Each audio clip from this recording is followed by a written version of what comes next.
나누겠습니다. 우리 한번 앞뒤 좌우로 살피시면서 인사하시겠습니다. 사랑하고 축복합니다. 인사하시겠습니다. 예, 사랑하고 축복합니다. 예, 사랑하고 축복합니다. 잘 오셨습니다. 제가 지난번에 가르쳐 드렸던 인사 혹시 기억나십니까? 하나님 나라의 인싸가 되십시오. 그렇게 보시겠습니다. 시작. 하나님 나라의 인싸가 되십시오. 예, 인싸, 인사이더, 핵심에 있는 사람, 제일 핵심에 있는 사람을 핵인싸라고 그럽니다. 그 정도는 요즘 젊은이들 쓰는 거니까 그 정도는 아시면 좋겠다 싶습니다. 바깥에 있는 사람들은 뭐라 그러냐면 아싸, 아웃사이더 그렇게 해서 이제 그렇게 말합니다. 어쨌든 우리가 하나님 나라 또 우리 원래 교회 여러분들이 핵인싸가 되시기를 바랍니다. 아멘이시죠? 네, 그렇게 우리가 살아갔으면 좋겠습니다. 우리가 지난 13장에서는 예수님께서 앞으로 있어질 그런 종말에 대해서 말씀하시는 것을 우리가 살펴보았습니다. 그렇게 말씀을 하신 후에 예수님께서 이제 제자들과 함께 예루살렘에서 한 3km 정도 떨어진 베다니라고 하는 곳으로 이제 방문을 하십니다. 아마 초대를 받으신 것 같습니다. 그곳에 누가 살고 있었는가 하면 나병 환자였던 시몬의 집에 예수님께서 그 제자들과 함께 초청을 받게 됩니다. 이때가 언제였는가? 오늘 14장 1절을 보니까 이틀이 지나면 유월절과 무교절이라 그렇게 말하죠. 그러니까 이때가 우리로 말하자면 고난주간 수요일에 이제 이 일이 이제 일어나게 된 겁니다. 그런데 오늘 본문은 카메라를 먼저 어디로 비추는가 하면 예수님을 죽이려고 음모를 모으고 있었던 대제사장들과 제사장들, 다른 성경에서는 대제사장 가야바의 집들로 오늘의 카메라가 먼저 비추고 있습니다. 그들이 무엇하고 있었습니까? 어떻게 하면 예수를 잡아 죽일까? 그 의논을 이제 하고 있었습니다. 왜냐하면 지금 이제 예수님의 영향력이 자기들의 그 기득권을 넘어선, 자기들의 기득권을 위협하는 그 위험 순위를 넘어서고 있었기 때문에 어쨌든 그 예수님의 영향력을 막아야겠다. 그래서 어떻게 해서든지 이 예수를 죽여야겠다라고 하는 그러한 모의를 하고 있었습니다. 그런데 이 당시에 대제사장들과 제사장들은 종교인이면서도 정치인이었습니다. 정치인이 제일 무서워하는 게 뭡니까? 여론이죠, 그렇죠? 여론이지 않습니까? 그 여론을 살펴보니까 지금 6월절 이래가지고 민족 최대의 명절이라서 많은 사람들이 지금 이제 예루살렘에 모여 있는 그러한 상태입니다. 그러니까 자칫 잘못했다가 예수를 잘못 건드렸다간 선동, 그러니까 분란이 일어날 수 있을 것 같다라고 하는 그러한 위험 부담이 있어서 6월절에는 하지 말자라고 그렇게 의논하는 것이 바로 오늘 1절과 2절의 내용입니다. 그러면서 오늘의 또 카메라가 어디로 비추는가 하면 이제 베다니, 그 마을 나병 환자 시몬의 집으로 이제 비추게 되죠. 그곳에 예수님께서 제자들과 함께 식사 초대를 받게 됩니다. 아마 성경에 기록되어 있지 않지만 이 나병 환자 시몬이 예수님의 그 은혜로 나병이 치유를 받았다 생각이 듭니다. 그래서 예수님께서 유월절을 지키러 예루살렘 근처에 오셨다라고 하는 그러한 소문이 딱 들리니까 어떻게 한 겁니까? 예수님 저희 집에 오셔서 식사나 하시지요 라고 그렇게 초대를 한 거죠. 그런데 우리가 잘 알듯이 베단이라고 하는 마을에는 굉장히 유명한 가족이 있습니다. 우리가 아는 나사로와 그 두 여동생 마리다와 마리아가 살고 있는 이 동네가 바로 이 베단이었습니다. 그런데 아니나 다를까 요한복음 12장에 보면 이 시몬의 집에 누가 초대를 받았겠습니까? 그렇죠. 이 나사로와 두 여동생이 초대를 받게 됩니다. 그래서 예수님의 그 식탁의 자리에 오빠 나사로가 함께 식사를 하고 있었고 마르다는 뭐 했겠습니까? 열심히 일했습니다. 이때도 다른 때처럼 열심히 일을 하고 있었습니다. 막 열심히 일을 하고 막 하고 있는데 그때 한 여자가 나타나 가지고 예수님의 머리에 향유를 붓는 것이었습니다. 이 여자가 누굴까요? 마리아입니다. 요한복음 12장에 보면 이 여인이 마리아다 그렇게 설명을 합니다. 그런데 이 마리아라고 했을 때 조금 우리가 성경에서 헷갈리는 경우가 있습니다. 이때 마리아는 아까 말했듯이 누구의 동생입니까? 나사로, 4일 만에 죽었다가 살아난 그 나사로의 누이 동생 마리아입니다. 그런데 우리는 소위 찬송가를 부를 때 따다 마리아 이렇게 말하죠. 누굽니까 그때는? 막달라 마리아 보험받아서 그렇게 부르는데 그때 막달라 마리아는 어디에 등장하는가 하면 누가복음 7장에 등장합니다. 누가복음 7장에도 굉장히 비슷한 부분이 있습니다. 뭔가 하면 예수님께서 누구의 집에 누가복음 7장에 초대를 받는가 하면 바리새인 시몬 집에 초대를 받습니다. 오늘은 누구 집에 초대를 받았습니까? 나병 환자 시몬의 집에 초대를 받습니다. 그런데 누가복음 7장에서는 가버나움에 사는 바리새인 시몬의 집에 초대를 받습니다. 그때 예수님께 향유를 부었던 사람이 누구라고요? 그때도 마리아입니다. 그때 마리아는 어떤 마리아? 막달라 마리아. 근데 오늘의 본문의 마리아는 베다니의 마리아, 나사로의 동생 마리아. 그렇게 이해하시면 됩니다. 이제 안 헷갈리시죠, 그렇죠? 그런 마사로가 오늘 본문에서 그러한 마리아가 예수님께 향유를 부어 드린 겁니다. 제가 지난 참된 헌신과 가짜 헌신에 대해서 이야기할 때도 이 당시 여인들이 향유를 모았던 이유가 뭐라고 그랬습니까?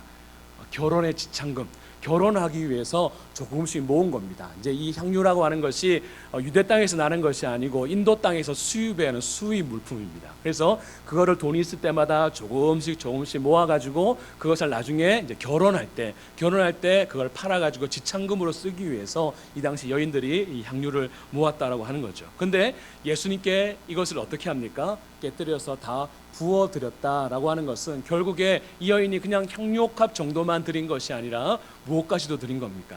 자신의 미래, 자신의 결혼까지도 하나님 주님께 드리겠다라고 하는 그러한 결단에서 나온 것이 바로 이러한 행동이다라고 하는 겁니다. 그런데 오늘 본문에 보면 이 모습을 보고 있었던 제자들이 좋아했습니까? 안 좋아했습니까?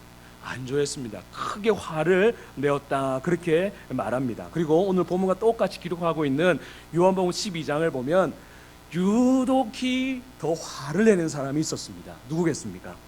가룟 유다. 가룟 유다가 이것을 보면서 되게 화를 냅니다. 왜냐하면 가룟 유다는 굉장히 돈 계산이 빨랐던 회계 담당을 했던 그러한 사람이 바로 가룟 유다였기 때문에 이렇게 말하죠. 오늘 본문에 보면 어찌하여 이 향유를 허비하느냐, 이 향유를 300데나리온 이상에 팔아 가난한 자들에게 줄 수 있었겠도다 라고 하면서 이 여인의 그 행동에 대해서 굉장히 화를 내고 있죠. 300데나리온, 한 데나리온이 한 사람의 하루 품삯입니다. 그러니까 300데나리온이면 300일, 우리로 말하자면 1년치 연봉을 어떻게 한 겁니까? 예수님께 드렸다라고 하는 겁니다. 그러니까 거기에서 있던 사람들이 야, 이리 값진 것을 어떻게 이렇게 허비하느냐라고 하면서 그 여인을 추궁하죠. 그랬더니 예수님께서 이 마리아를 변호하십니다. 6절 말씀 한번 같이 읽어보시겠습니다. 6절입니다. 예수께서 이르시되 가만두라, 너희가 어찌하여 그를 괴롭게 하느냐, 그가 내게 좋은 일을 하였느니라.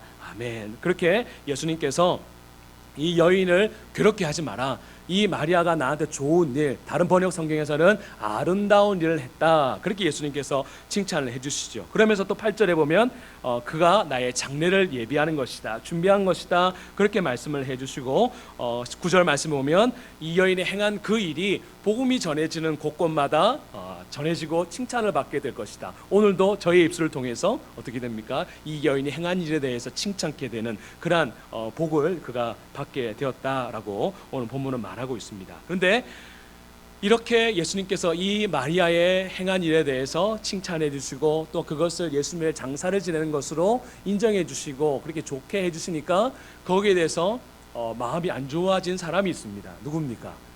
가룟 유다죠. 우리도 이런 경우가 있지 않습니까? 내가 막 어떤 사람한테 막 이렇게 뭐라 했는데 누군가 와가지고 반대로 이 사람 막 칭찬해가지고 내가 다른 사람들 앞에 무한하게 만들어지면 기분이 좋습니까? 안 좋습니까?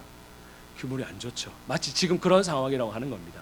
가룟 유다가 지금 마리아를 굉장히 책망해가지고 그런 상황인데 갑자기 예수님께서 마리아를 두둔하고 칭찬하니까 거기 그렇게 했던 지금 유다가 괜히 뻘쭘해지는, 무안해지는, 그것이 오히려 그 안에 분노가 자게 되는 그러한 마음이 된 거죠. 그러니까 그 마음이 분노에 가득 차니까 그 틈을 누가 노리게 됩니까? 사단이. 그래서 다른 성경에 보면 사단이 그에게 예수의 팔 생각을 넣었더라, 그렇게 말하면서 예수님을 팔죠. 오늘 본문에 보면 그 당시 대제사장들을 찾아가 가지고 팝니다. 예수님을 은 30을 주고 팔게 되죠. 그랬더니 그거를 받아들였던, 그 소식을 들었던 제사장들이 굉장히 기뻐했다라고 11절 말씀 가운데에 말하고 있습니다.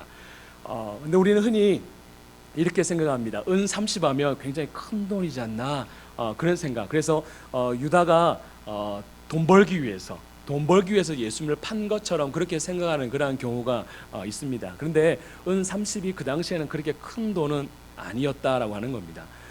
그러니까 다른 말로 말하자면 유다가 돈 벌기 위해서 예수님을 판 것은 아니다라고 하는 거죠. 은 30에 대한 내용이 출애굽기 21장에 이렇게 말하고 있습니다. 21장 32절에 소가 만일 남종이나 여종, 그러니까 일반 사람이 아니라 소가 남종이나 여종을 받으면 소 임자가 은 30세겔을 그 상전에게 줄 것이요, 그렇게 말합니다. 그러니까 소가 누구를 박았습니까? 종들을 박았는데 종이 다쳤습니다. 그래서 거기에 대한 피해 보상금으로 얼마를 주는 거죠? 은 30을 그 주인에게, 종의 주인에게 주게 되어 있다라고 하는 겁니다. 그러니까 종의 몸값 정도, 종의 피해액 정도 되는 그것이 바로 은 30 정도 된다라고 하는 겁니다. 그래서 왜 그렇다면 굳이 돈도 안 되는데 예수님을 은 30에 팔았을까라고 했을 때 가장 가능성이 많은 주장은 이것입니다.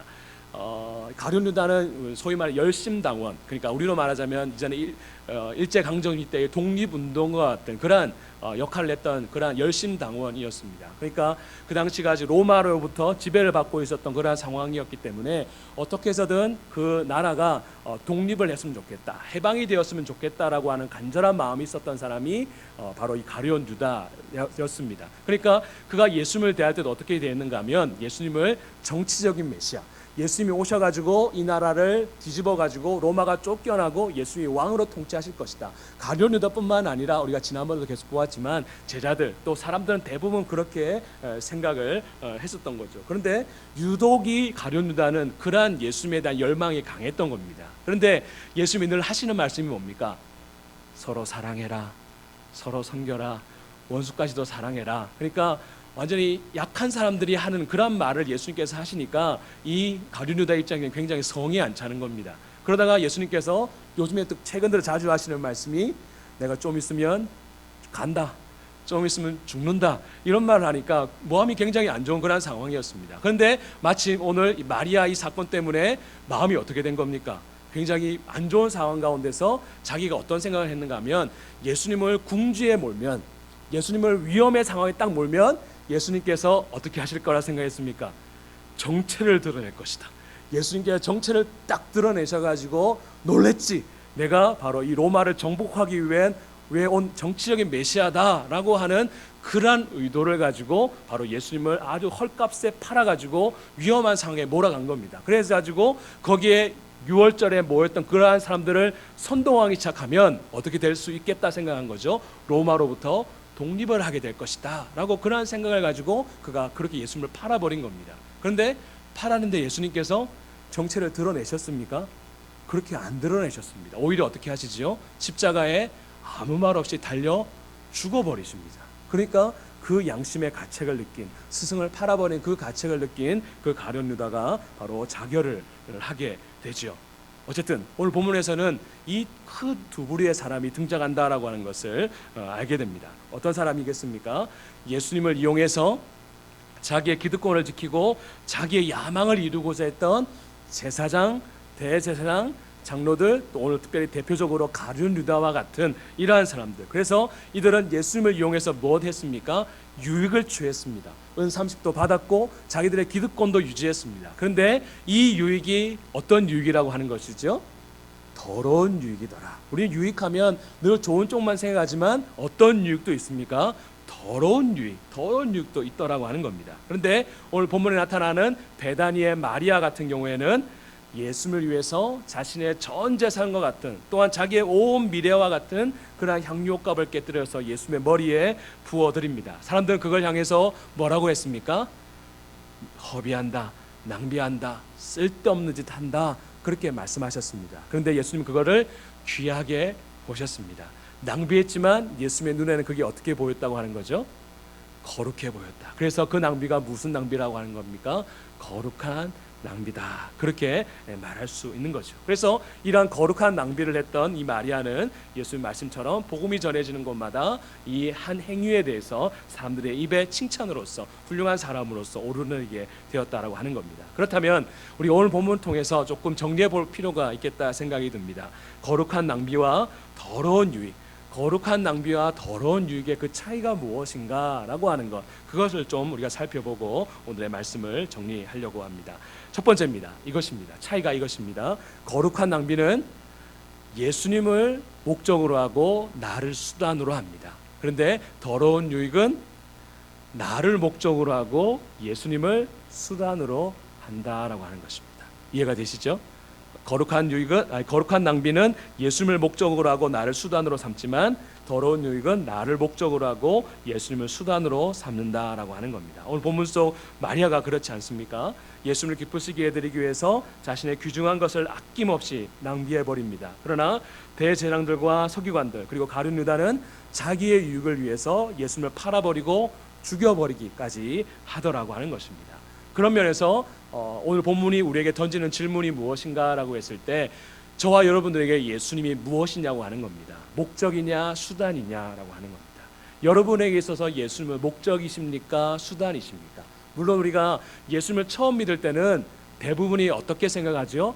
내가 목적이고 예수님이 수단입니다. 그렇죠? 마음이 불안하고 질병이 있고 가정에 우환이 있으니까 어떻게든 예수 믿고 내가 뭔가 해결을 받아야겠다라고 하는 그러한 생각 때문에 내가 목적이 되고 예수님이 수단이 되어져서 그렇게 예수를 믿기 시작합니다. 그거 틀린 것 아닙니다. 그런데 신앙의 연수가 되어져 가고 우리가 예수 그리스도의 그 십자가의 은혜를 경험하고 예수님께서 나를 구원하신 그 진리를 아는 그 순간부터는 우리가 어떻게 바뀌어져야 됩니까? 내가 수단이 되고 예수님이 목적이 되어야 한다라고 하는 거죠. 바로 그것이 성숙한 그리스도인의 모습이다라고 하는 겁니다. 그런데 그렇지 아니하고 신앙생활을 오래 했음에도 불구하고 여전히 예수님을 수단으로 삼고 내 목적을 이루고자 한다라면 안 된다라고 하는 거죠. 그래서 그것을 통해서 나의 유익을 가지는 것, 그것을 통해서 얻는 그 유익은 깨끗한 유익입니까? 더러운 유익입니까? 더러운 유익이라고 하는 겁니다. 그런데 이것이 굉장히 무서운 것입니다. 이 더러운 유익은 누구를 망하게 하겠습니까? 자기도 망하게 하고 자기가 속한 공동체도 망하게 하는 것이 바로 이 더러운 유익이 주는 해악이다라고 하는 것을 바로 알게 되는 거죠. 그런 면에서 우리는 굉장히 조심해야 합니다. 굉장히 두려워해야 합니다. 나도 모르는 사이에 자칫 잘못하면 내가 목적이 되어지고 주님이 수단이 되어져서 그걸 통해서 나의 무언가 유익을 얻는 것을 신앙의 열심이라고 생각해서 그렇게 하는 경우들이 있을 수 있다라고 하는 겁니다. 그런데 그렇게 해서 얻어지는 좋은 결과 뭐 어떤 유익이 있다 할지라도 그것은 결국에 그 당장에는 좋을 수 있지만 그 유익 때문에 결국에는 나도 내 영혼이 피폐해질 뿐만 아니라 내가 속한 교회와 가정이 어려움을 당할 수 있다라고 하는 그 점을 우리가 인식할 필요가 있다라고 하는 거죠. 그 점에서 저와 같은 목사들이 굉장히 두려운, 가장 많이 예수님을 수단화할 수 있는 사람들이 바로 저와 같은 사람이지 않겠나 그런 생각을 해보게 됩니다. 그래서 예수님을 수단을 삼아서 내 목회의 성공, 내 사람으로부터의 인정을 받고자 하는 그러한 마음 때문에 받는 그러한 유익들, 그것이 결국에는 목회자인 저와 같은 사람들을 피폐하게 만들고 그러한 목회자로 인해서 교회 공동체가 어렵게 만든다라고 하는 점에서 저와 같은 목회자들이 깨어 있어야 된다라고 하는 거 굉장히 중요한 거죠. 하물며 목회자도 그렇다라면 여러분들은 얼마나 더 자주 그럴 수 있겠습니까? 우리는 늘 내가 목적이 되어 있고 예수는 수단화하면서 그걸 열심을 내면 움직이면 그것이 열심인 것처럼 하지만 그렇지 않다라고 하는 것입니다. 우리는 늘 점검해야 합니다. 과연 내가 신앙생활할 때 목적이 누구인가? 수단이 무엇인가라고 하는 그 점을 우리가 늘 점검하고 우리가 늘 예수님의 목적으로 삼고 우리가 예수님의 수단이 되어져서 우리가 살아갈 때 바로 그렇게 얻는 유익이 깨끗한 유익이고 그 유익이 나를 살리고 가정을 살리고 교회를 살린다라고 하는 것을 여러분 기억하실 수 있기를 바랍니다. 제가 이전에 한번 이 설교 제목을 한번 말씀드린 적이 있는데 한번 따라해 보시겠습니다. 주어이신 예수님의 동사가 되자.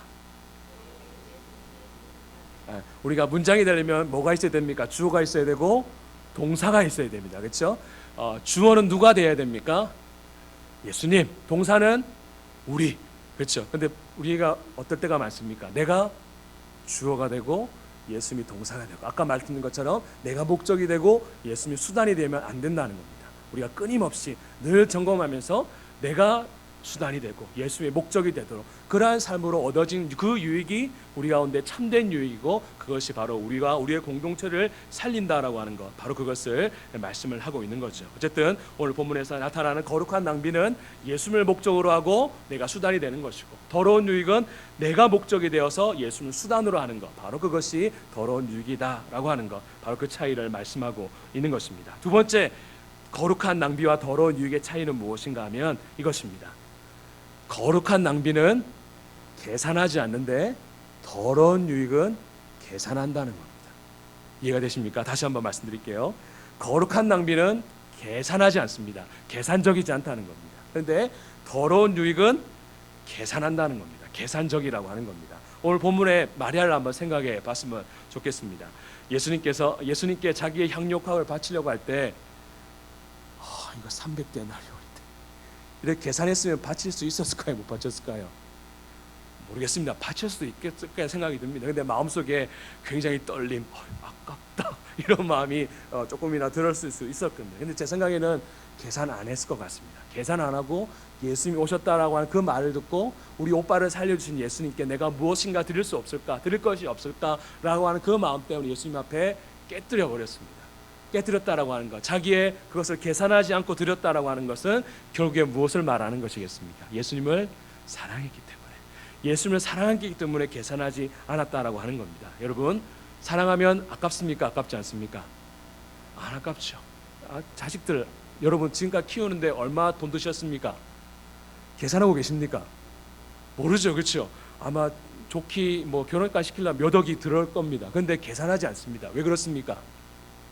사랑하기 때문에. 그래서 낭비하는 것 괜찮습니다. 그걸 오늘 본문에서 뭐라고 말하죠? 거룩한 낭비라 말하는 것처럼 사랑하기 때문에 그렇지 않다라고 하는 겁니다. 그런데 오늘 본문의 가룟 유다를 보십시오. 그 향료값을 보자마자 얼마라고 압니까? 300. 저거 팔면 300 일당 10만 원 곱하기 하면 3천만 원. 3천만 원 가지고 저렇게 하다니 바로 계산이 되는 거. 계산이 되니까 그거 딱 깨뜨리니까 뭐라고 말합니까? 허비하고 있구나, 쓸데없는 짓 하고 있구나, 그렇게 이야기를 하더라고 하는 거죠. 왜요? 사랑하지 않기 때문에. 사랑하지 아니하니까 그 모든 것이 뭐로 보이는 거죠? 계산적으로 보이니까 결국에 그것이 아까울 수밖에 없었다라고 하는 겁니다. 여러분, 만약에 어떤 사람 만나는데 여러분들 대할 때마다 계산적으로 만난다, 기분 좋으실 것 같습니까? 안 좋죠. 그런 사람한테 뭔가 해주고 싶습니까? 안 해주고 싶은 그런 마음이 있는 거지 않습니까? 마찬가지로 우리도 그러한 수 있다라고 하는 겁니다. 그런데 우리가 받은 사랑을 한번 기억해 보셨으면 좋겠습니다. 만약에 하나님께서 저와 여러분 앞에 딱 두고 계산을 했다 그러면 예수님 보내줬겠습니까? 저 같으면 안 보내줄 것 같습니다. 우리 하나님은 저와 여러분 앞에 놓고 계산하지 않았습니다. 그냥 뭐 하셨겠습니까? 그냥 사랑했습니다. 계산했다면 우리는 전부 다 마이너스입니다. 하는 거라면 뭡니까? 먹고 싸고 하는 짓이라면 죄 짓는 것밖에 없는 그러한 존재가 우리지 않습니까? 그렇게 계산했다라면 우리는 구원받지 못했을 겁니다. 그런데 우리 하나님께서는 우리를 그냥 사랑해 주셨습니다. 그냥 사랑해 주셔서 자기 아들을 아낌없이 우리 가운데 보내주셨다라고 하는 겁니다. 그런데 그 사랑을 받은 우리는 하나님을 생각할 때 어떻게 합니까? 계산하고 있습니다. 그렇죠? 우리는 그 계산 없는 사랑을 받았음에도 불구하고 우리는 늘 하나님 앞에서 계산하고 있습니다. 이 물질 드리면 나한테 얼마나 이득이 될까, 손해가 될까? 내 시간을 주님께 드리면 나한테 혹시나 손해가 되는 건 아닐까? 혹시 내가 이거 드리고 나면 얼마나 나한테 되갚아 주실까? 이런 계산을 할 때가 참 많다라고 하는 겁니다. 그런데 그것을 내가 마치 당연하게 생각한다라고 하는 것은 우리의 양심이 없는 겁니다. 사실 양심이 있다라고 하는 것은 계산하고 있는 나를 보면서 어떻게 생각이 들어야 됩니까? 이 나쁜 놈, 그런 은혜를 받아놓고 계산하고 있어? 그렇게 생각해야 합니다. 그런데 우리는 마치 계산하는 것을 굉장히 똑똑한 것처럼 그렇게 생각할 때가 있다라고 하는 겁니다. 여러분, 주님께서 원하시는 그러한 것은 사실은 우리가에게 오늘 이 나타난 여인처럼 계산 없이 사랑해 주기를 원하신다라고 하는 겁니다. 그렇다고 오해하지 마십시오. 그냥 설교 끝나고 목사님한테 오늘 기둥뿌리를 빼가지고 갖다 바쳐야겠다, 그런 의도가 아니라 우리가 하나님 앞에 순전한 마음으로, 우리가 주님 앞에 이러한 계산하지 않는 마음으로 주님을 사랑하는 것, 그것이 얼마나 귀한 것인가라고 하는 것을 우리가 기억해야 한다라고 하는 겁니다. 여러분, 우리가 주님을 위해서 시간을 드리고 물질을 드리고 봉사하는 것 결코 헛된 일이 아닙니다. 누군가 쓸데없는 짓을 한다고 왜 그렇게 가서 애를 쓰냐고 그렇게 손가락질해도 여러분, 주님은 그것을 거룩한 낭비로 기억하시고 그것을 우리 하나님의 그 수첩에 기록해 놓으신다라고 하는 겁니다. 그래서 그것을 때가 되어졌을 때 그것이 우리의 삶 가운데에 드러나도록 해주시는 분이 바로 우리 하나님의 역사라고 하는 것이죠. 물론 우리가 이렇게 오해하셔는 안 됩니다. 돈 넣고 돈 먹기식으로 내가 돈 들였으니까 돈으로 몇 갑절 갚아주시겠지, 그렇게 우리가 좀 유치하게 예수 안 믿었으면 좋겠습니다. 그러나 분명한 것은 우리가 하나님 앞에 아낌없이 또 우리가 하나님 앞에 거룩한 낭비로서 주님 앞에 우리의 시간과 물질과 노력을 드리게 되면 주님께서 우리에게 한없는 은혜로 우리에게 알지 못하는 그 은혜를 통해서 우리의 대갚아 주시는 분이 바로 우리 주님이시다라고 하는 이 사실을 여러분 기억하실 수 있기를 바랍니다. 자녀 여러분, 지금 우리가 이렇게 복음을 받아들이고 이렇게 신앙생활을 할 수 있는 그러한 이유는 이 땅 가운데 복음을 전하기 위해서 거룩한 낭비를 아끼지 아니했던 우리의 선교사님들, 그분들의 수고 때문에 우리가 지금 이렇게 복음을 맛보고 있지 않겠습니까? 제가 좋아하는 선교사님 가운데에 루비 캔드릭이라고 하는 여자 선교사님이 있습니다. 양화진에 가면 그분의 묘비 안에 이렇게 기록되어 있습니다. 이분은 24살의 여자 선교사인데 우리 한국 땅에 와가지고 9개월 사역하다가 병이 걸려서 세상을 떠나게 됩니다. 그런데 이 선교사님이 본국에다 보낸 편지에 이렇게 기록을 하고 있습니다. 만일 내게 1000개의 생명이 있다면 그것을 모두 조선에게 주겠습니다 라고 그렇게 이야기하고 있습니다. 여러분, 세상 사람들이 봤을 때 이 선교사님은 낭비한 거죠. 젊음을 낭비한 거고 생명을 낭비한 겁니다. 그러나 하나님은 그 낭비를 어떻게 여겨주셨습니까? 거룩한 낭비로 여겨주셨고 그 거룩한 낭비 때문에 지금 우리가 이렇게 복음의 은혜를 누리고 있다라고 하는 것입니다. 오늘 우리가 67주년 맞이했습니다. 지금 우리에게 필요한 것은 무엇이겠습니까? 거룩한 낭비가 필요하다 생각이 듭니다. 계산하는 것 물론 우리가 할 수 있다 생각합니다. 그러나 우리가 좀 더 앞장서서 우리의 다음 세대들을 향해서 거룩한 낭비를 우리가 먼저 해 나갈 때에 우리의 후대들이 더 많은 좋은 열매로서 먹을 수 있지 않겠나, 그런 생각을 하면서 우리가 그렇게 씨를 뿌리는 것, 그것이 바로 우리의 사명이지 않겠나, 그런 생각을 해보게 되는 것이죠. 어쨌든 우리가 이러한 거룩한 낭비 때문에 이 땅 가운데 우리가 은혜를 누리게 되었고, 앞서 말씀드렸지만 이 세상에서 가장 큰 거룩한 낭비를 하신 분이 누구겠습니까? 그렇죠, 우리 하나님. 그 하나님이시고 그 예수님, 우리 하나님께서 우리를 위해서 가장 큰 낭비를 하셨습니다. 그런데 그 낭비를 받은 우리가 가만히 있을 수는 없지 않겠습니까? 그래서 우리가 이런 마음으로 우리에게 받은 그 사랑을 서로 나누고 주 예수 그리스도의 이름으로 내 이웃들에게 거룩한 낭비를 할 때에 그 낭비를 통해서 주의 나라가 이 땅 가운데서 확장되어지고 넓혀지는 그런 놀라운 역사가 저와 여러분들 통해서 우리 원래교회를 통해서 일어나게 될 줄로 믿습니다. 이러한 거룩한 낭비를 하며 살아가는 우리 모두가 될 수 있기를 주님의 이름으로 축복합니다. 아멘. 한번 우리 시간 우리 말씀을 기억하시면서 이 찬양 우리 함께